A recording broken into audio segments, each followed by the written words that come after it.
Hi beautiful people, welcome back to my YouTube channel. This is me guys Sani and you are watching Sun Non-Stop। तो guys वैसे एक नई video लेकर आज की दोपहर फिर से लाइक सब्सक्राइब एंड शेयर कर दीजिएगा। और आज की जो हमारी वीडियोस का टॉपिक है India versus Pakistan railway race since independence. तो देखते हैं इंडिया पाकिस्तान के अंदर जो है वो रेलवे का कंपैरिजन होने जा रहा है। सेकंड चैनल का लिंक भी डिस्क्रिप्शन के अंदर है, वहां भी जाइए, वहां भी जाके जो है वो लाइक सब्सक्राइब एंड शेयर कीजिएगा जरूर। और हर संडे के संडे वहाँ पे वीडियो अपलोड होती है, बहुत ही मेहनत से एडिटिंग होती है उसकी। तो यार आप लोगों की सपोर्ट चाहिए, तो लेट्स स्टार्ट द वीडियो। 15 अगस्त 1947 आधी रात भारत आजाद होता है, लेकिन उसी वक्त शुरू होती है दुनिया की सबसे बड़ी मानवीय पलायन की कहानी। ब्रिटिश साम्राज्य पीछे हटता है और एक लकीर खिंच जाती है, एक ऐसी लकीर जो सिर्फ जमीन को नहीं बल्कि शहरों को, परिवारों को और खास तौर पे रेलवे की पटरियों को भी बांट देती है। सब बंटवारा। लाइन तो खिंच जाती है, पर लाइन के दोनों तरफ रहने वाले लोग अपने अपने मुल्क जाना चाहते हैं और यहाँ शुरू होता है एक डरावना और सबसे मुश्किल सफर। और बहुत लोगों के लिए अपने अपने मुल्क में वापस जाने के लिए रेलवे एक मात्र साधन था। 15 अगस्त 1947 से लेकर के सितंबर 1947 तक करीब 7 लाख लोगों ने ट्रेन में सफर किया, जिनमें से कई लोग तो अपने मंजिल पे पहुंच गए, लेकिन ऐसे बहुत सारे लोग थे जो अपने मंजिल पे पहुंच नहीं सके और बीच रास्ते में ही अपना दम तोड़ दिए। जिंदा बचे लोग जो अपने नए देश में पहुंचते हैं और पीछे मुड़ के देखते हैं तो बहुत कुछ खो चुके थे। ऐसे बहुत सारी रोंगटे खड़े कर देने वाली कहानियां आपको सुनने को मिलेंगी पार्टीशन के दौरान, जब लाशों से भरी ट्रेनें जा रही थी और लोग एक दूसरे के खून के प्यासे बन चुके थे। और ऐसे में ना बहुत सारी कहानियां थी जहां लोगों ने अपनी जान बचाई जैसे तैसे करके। ऐसी ही कहानी राजेंद्र सिंह ने की थी, जिन्होंने ट्रेन की सीट के नीचे बैठ करके अपनी जान बचाई थी। और उनकी जुबानी सुनिए कि किस तरह का मंजर था वो। अब सामान आके पकड़ पकड़ के बाहर निकाल के मारते थे, लेकिन हम ऐसे कमरे में जब बंद बैठे थे, कोई सीटों के नीचे, कोई ऊपर, पर पता नहीं लगे इधर। हमारे रिश्तेदार ने देखा, लोगों को देखा, हमने गाड़ियों को आना मारना, जब गाड़ी में थे बाहर प्लेटफॉर्म पर मारना शुरू कर दिया। कई गाड़ी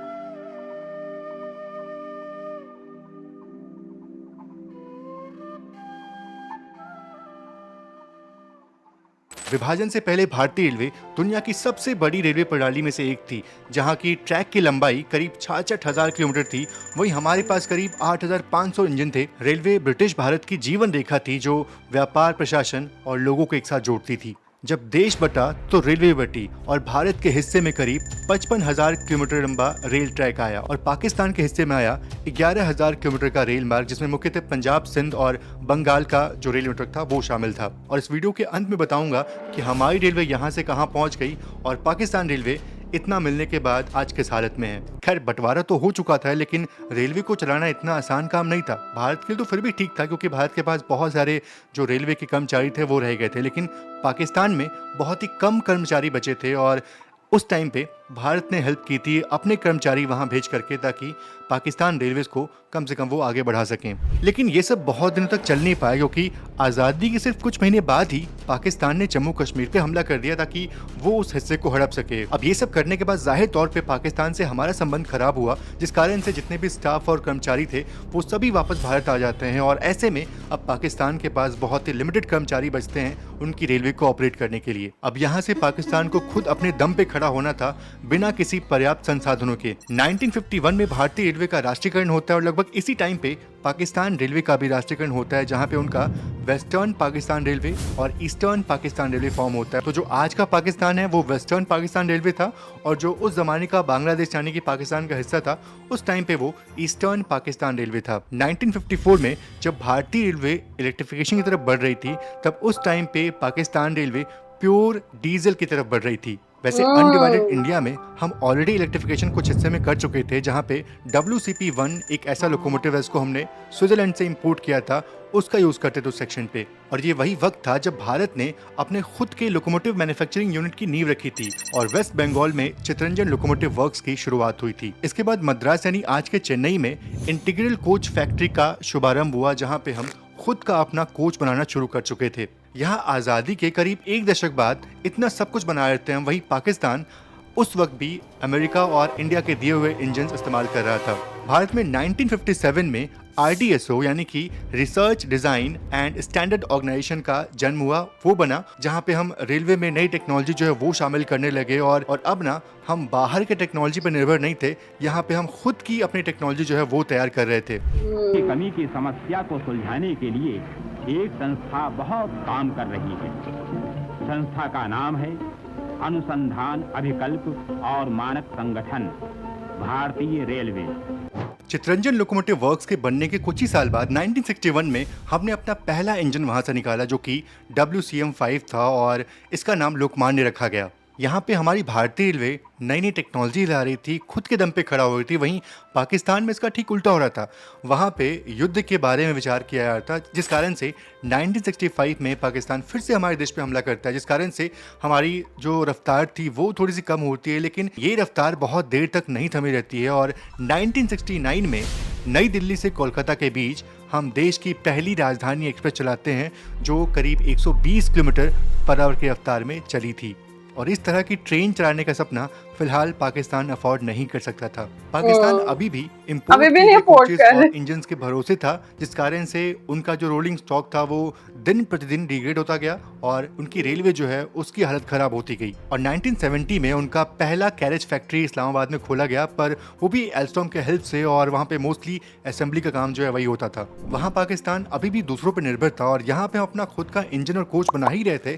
साथ ही साथ अब हम रेल की पटरियाँ, स्लीपर्स और रेल के व्हील्स बनाना भी शुरू कर चुके थे। और फिर आता है 1971 और ये ईयर तो सभी को याद होगा क्योंकि इस टाइम पे बांग्लादेश का गठन हुआ था। हमारा और पाकिस्तान का युद्ध भी चला था जहाँ पे उनके करीब 93,000 फौजियों को हमने सरेंडर करवाया था। और यहाँ पे ना भारतीय रेलवे जो थी वो तो आगे बढ़ रही थी, लेकिन पाकिस्तान रेलवे दो हिस्से में बढ़ जाता है और अब उनका ईस्टर्न पाकिस्तान रेलवे बन जाता है बांग्लादेश रेलवे। वैसे उस जमाने में बांग्लादेश के पास मीटर गेज का एक बहुत बड़ा नेटवर्क था और आज भी अगर आप देखो तो बांग्लादेश में मेजॉरिटी में आपको मीटर गेज रूट जो है वो देखने को मिलेगा। और एक चीज़ ये भी गौर करने वाली है कि युद्ध में तो हमने बांग्लादेश का साथ दिया ही था, साथ ही साथ उनको अपने पैरों पे खड़ा होने के लिए हमने अपना खुद का इंजन भी उनको दिया था। उनको बहुत सारे रोलिंग स्टॉक जो है वो हमने दिए थे बांग्लादेश को पूरा सेटअप कर दिया चला सके। लेकिन आज की अगर बांग्लादेश की बात करूँ ना तो थोड़ा सा अजीब लगता है कि हमने उस टाइम पे इस कंट्री की इतनी हेल्प की थी। और ये सिर्फ उस टाइम की बात नहीं है, बल्कि आज से कुछ साल पहले भी हमने बांग्लादेश को बहुत सारे इंजन गिफ्ट के रूप में दिए थे। खैर यहाँ पे गिफ्ट सिर्फ बांग्लादेश को नहीं बल्कि पाकिस्तान को भी मिले थे। चीन और अमेरिका ने उनको एड के तौर पे बहुत सारे इंजन जो है वो गिफ्ट में दिए थे। तो ये एक फर्क था कि एक देश अभी भी खैरात में मिली हुई लोकोमोटिव्स को चला रहा था और यहाँ पे अपना खुद का लोकोमोटिव जो है वो तैयार कर रहे थे। 1988 ये वो साल था जब हमने दिल्ली से झांसी के बीच में अपनी पहली शताब्दी एक्सप्रेस चलाई थी जो 140 किलोमीटर पर आवर की रफ्तार में चलती थी। और उस वक्त तक हमने मेजॉरिटी में इलेक्ट्रिफिकेशन कर दिया था, जिस कारण से बहुत सारे इलेक्ट्रिक लोकोमोटिव चला करते थे उन दिनों। यहाँ पे हमारी रेलवे इलेक्ट्रिफिकेशन का सोच रही थी। वहीं पाकिस्तान में 1993 में उसका पहला लोकोमोटिव फैक्ट्री जो है वो खुला रिसालपुर में, जहाँ पे वो खुद भी बनाता नहीं था बल्कि असेंबल जो है वो करता था एल्स्टॉम की हेल्प से। 90s के दौर में ग्लोबलाइजेशन के कारण से हमारी पूरी इकनॉमी शिखर पे थी, वहीं पाकिस्तान रेलवे और पाकिस्तान की इकनॉमी पटरी से उतर रही थी। 1998 में पाकिस्तान में वही जो बंटवारे वाली लाइनें बिछाई गई थी उन्हीं पे ट्रेनें चल रही थी, कोई नया रेल मार्ग जो है वो नहीं बनाया गया था। और यहाँ पे हम गेज कन्वर्जन, रेलवे के दोहरीकरण और इलेक्ट्रिफिकेशन का काम जोरों शोरों पे कर रहे थे। और ये वही वक्त था जब वेस्टर्न घाट जो कि रेलवे नेटवर्क से वंचित था, यहाँ पे हमने कोंकण रेलवे की स्थापना की। कोंकण रेलवे में पहली ट्रेन चलाई। 756 किलोमीटर इस लंबे रेल मार्ग को बनाना बहुत ही चुनौतीपूर्ण था क्योंकि यहाँ पे हमने करीब 2100 छोटे बड़े पुल बनाए और करीब 92 टनल्स का निर्माण किया। तब जाकर के कोंकण रेलवे कंप्लीट हुआ और फाइनली वेस्टर्न घाट्स में ट्रेन चलना शुरू हो गई। वाकई में हमारे भारतीय रेलवे की एक अद्भुत रचना थी और उस जमाने में ये सच में बहुत कठिन काम था। खैर पीछे जो कुछ भी हुआ इससे सीख लेकर के पाकिस्तान को यहाँ से आगे बढ़ना था, लेकिन यहाँ पे फिर से पाकिस्तान युद्ध के बारे में सोचता है और 1999 में करगिल वॉर छिड़ जाती है। लाहौर बस समझौता, हमने लाहौर के लिए बस चलाई थी लेकिन पाकिस्तान ने धोखा दिया और फिर से ये देश युद्ध के बाद बहुत पीछे चला जाता है। सोचो हमने 2003 में अपने टिकट की ऑनलाइन बुकिंग करनी शुरू कर दी थी, वहीं पाकिस्तान रेलवे अपने यात्रियों के लिए मोहताज होने लगा। मतलब इस कदर लोग रेलवे से पीछे हटने लगे। के ऊपर वो उनका वक्त था काम जब था। हम WP5 और WP7 इंजन बना रहे थे जो कि बहुत ही सफल इंजन है हमारे इंडियन रेलवेज में, और साथ ही साथ अपने जो ट्रेनों का इलेक्ट्रीकरण है उसको भी शुरू कर दिया था, ताकि हमारी ट्रेनों की रफ्तार जो है वो और बढ़ाई जा सके। वहीं पाकिस्तान रेलवे अभी भी चाइना के भरोसे बैठा था और उसकी जो ट्रेनों की अभी भी रफ्तार हम थी वो चाइना बहुत के मुश्किल भरोसे। से 100 किलोमीटर प्रति घंटा की थी। आज हमारी रेलवेज ऑलमोस्ट 100% इलेक्ट्रिफिकेशन की तरफ बढ़ रही है। वहीं पाकिस्तान में बस कुछ हिस्सा इलेक्ट्रीफाइड था। उनका जो लाहौर से खानेवाल का सेक्शन था अराउंड 290 किलोमीटर का, सिर्फ वही इलेक्ट्रीफाइड था, लेकिन वो भी 2011 में खत्म कर दिया गया कुछ टेक्निकल इशू कारण से। वैसे चाइना ने सी पैक यानी कि चाइना पाकिस्तान इकोनॉमिक कॉरिडोर के तहत उनका जो कराची से पेशावर तक का जो रेलवे मार्ग है ना, उसको थोड़ा मॉडिफाई करने का प्लान किया था, जो कि उनका मेन लाइन 1 था, और उसकी रफ्तार जो है वो अराउंड 105 से 160 किलोमीटर पर आवर की बढ़ाने की गई थी और उनका दोहरीकरण होना था। लेकिन आज तक ये जो इनका जो प्रोजेक्ट है वो शुरू हो नहीं पाया है और पता नहीं ये कब तक इनका ख़त्म होगा। अभी तो शुरू नहीं हुआ है, लेकिन एक चीज़ ये भी है कि जब तक शायद शुरू हो तब तक हमारे देश में पहला बुलेट ट्रेन अहमदाबाद से मुंबई तक चल जाए। इसकी रफ्तार करीब 320 अभी किलोमीटर हाइड्रोजन पर तो आवर की चल होगी। गई। आज हमारी रेलवे में हर तरह के लोगों के लिए ट्रेन चलती है। मतलब जिन लोगों को वंदे भारत में सफ़र करना है, पैसे खर्च करके वो उसमें सफ़र करते हैं। और अभी अमृत भारत ट्रेन चलाई गई है। जो लोग ज़्यादा खर्च नहीं कर सकते लेकिन उनको प्रायोरिटी चाहिए, तो उनके लिए ये ट्रेन जो है वो बहुत ही बेस्ट है। और भविष्य में हम और अमृत भारत जैसी ट्रेन चलाने की उम्मीद जो है वो गवर्नमेंट से कर सकते हैं। वहीं पाकिस्तान में कुछ गिनी चुनी ट्रेन जैसे कि जिन्ना एक्सप्रेस हो गई, कराकोरम एक्सप्रेस हो गई और उनकी ग्रीन लाइन एक्सप्रेस हो गई, यही ट्रेनें कुछ थोड़ी सफल बोल सकते हैं, लेकिन इनका कंपैरिजन जो है वो हम अपनी ट्रेन से नहीं कर सकते। और मैंने आपको स्टार्टिंग में बताया था कि आज़ादी के वक्त हमारा रेल नेटवर्क करीब 55,000 किलोमीटर का था, जो कि अब अराउंड 68,000 किलोमीटर का हो चुका है। वहीं पाकिस्तान का जो उस समय पे करीब 7,500-8 हज़ार का था, वो अभी भी इसी पे कायम है। मतलब उनमें कोई ज़्यादा इजाफा जो है वो नहीं हो पाया है। इतना वैसे जो बात तो सही है कि यहाँ पे हम तरक्याती काम है। पाकिस्तानी रेलवे का भारतीय रेलवे से कंपेयर नहीं कर सकते, क्योंकि पाकिस्तान कहाँ और भारत कहाँ।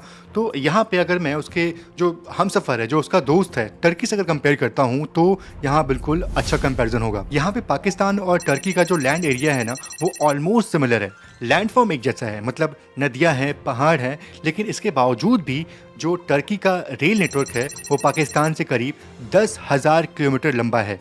उनके पास हाई स्पीड ट्रेन है, ऑलमोस्ट सारा रूट इलेक्ट्रीफाइड है। तो यही फ़र्क है कि यहाँ पे एक देश युद्ध और बाकी अदर एक्टिविटीज़ में विलुप्त रहा और एक देश सिर्फ और सिर्फ आगे बढ़ने का सोचा। स्टार्टिंग में मैंने आपको बताया था कि आज़ादी के वक्त पाकिस्तान के हिस्से में करीब 1100 इंजन थे, लेकिन आज़ादी के बाद अगर अभी की बात करूं मैं, तो उसके पास सिर्फ और सिर्फ 500 इंजन बचे हुए हैं। वहीं हमारे पास करीब 14,000 इंजन हैं। हमारे पास डेडिकेटेड फ्रेट कॉरिडोर है जहाँ पे मालगाड़ियों की रफ्तार अराउंड 100 किलोमीटर की होती है, और वहीं पाकिस्तान में ना कुछ पैसेंजर ट्रेन भी इस रफ्तार में नहीं चल पाती होंगी। 1947 से उनके स्पीड पास पे भी भी काम कश्मीर होने है, जो वाला। कि हमारा ही हिस्सा था। उनका जो कश्मीर है ना, मतलब जो उनका ऑक्युपाइड कश्मीर है, वो बेसिक फैसिलिटी के लिए वहाँ पे लोग मरते हैं, और यहाँ पे मर हमारा रहे जो हैं अभी कश्मीर है भी। वो पूरे देश से अब कनेक्ट हो चुका है। वो वहाँ पे चनाब ब्रिज बन गया ना। यहाँ पे सच में कोई भी कंपैरिजन नहीं बनता इंडिया और पाकिस्तान की रेलवे का। लेकिन आपको ये बताना था कि रेल की पटरियाँ केवल लोहे की नहीं होती, ये सपनों की धाराएं होती हैं। एक देश ने अपने सपनों को अपने दम पर आगे बढ़ाया और दूसरा अभी भी दूसरों की पटरियों पर चलने की कोशिश कर रहा है। आज़ादी एक तारीख नहीं बल्कि एक जिम्मेदारी होती है, और उस जिम्मेदारी को निभाने के लिए हमें सिर्फ आज़ाद होना नहीं बल्कि आत्मनिर्भर भी होना पड़ता है। 15 अगस्त 1947 को दोनों देशों ने एक साथ अपना पहला कदम उठाया, लेकिन मंजिल उसी को मिलती है जो रास्ता सही चुनता है। एक ने अपने आप को आत्मनिर्भरता, विकास और तकनीक की तरफ मोड़ लिया, दूसरा अभी भी गुजरे जमानों की धूल समेट रहा है। और अंत में सिर्फ ट्रेन नहीं बल्कि सोच की दिशा भी ये तय करती है कि कौन कहाँ जाएगा, कौन आगे बढ़ेगा और कौन पीछे छूट जाएगा। बहुत बहुत धन्यवाद। ओके गाइस, ये थी सारी वीडियो। और हाँ यार, 2013 के अंदर ऑनलाइन टिकट्स वहाँ पे बुक हो रही हैं, और यहाँ पे तब इतना उस चीज का पता भी नहीं था। 14,000 इंजन और कहाँ 500 इंजन, मतलब बहुत ज्यादा फर्क है इंडिया पाकिस्तान की रेलवे के अंदर। बिकॉज वो जो है ना, उन्होंने मतलब स्टार्टिंग से जो है ना फोकस किया है कि बस आगे आगे आगे चलना है। हमने जो है ना दूसरे के कंधे पे रख के कि चलो चाइना हमारी हेल्प कर देगा, ये हमारी हेल्प कर देगा, तो वैसे जो है वो मुफ्त तरक्कियां नहीं करते ना। तो गाइज, आप लोगों का क्या कहना है? जो comment, like, subscribe and share कीजिएगा। चलेगा इस आपको नेक्स्ट सीरीज के अंदर। Bye bye.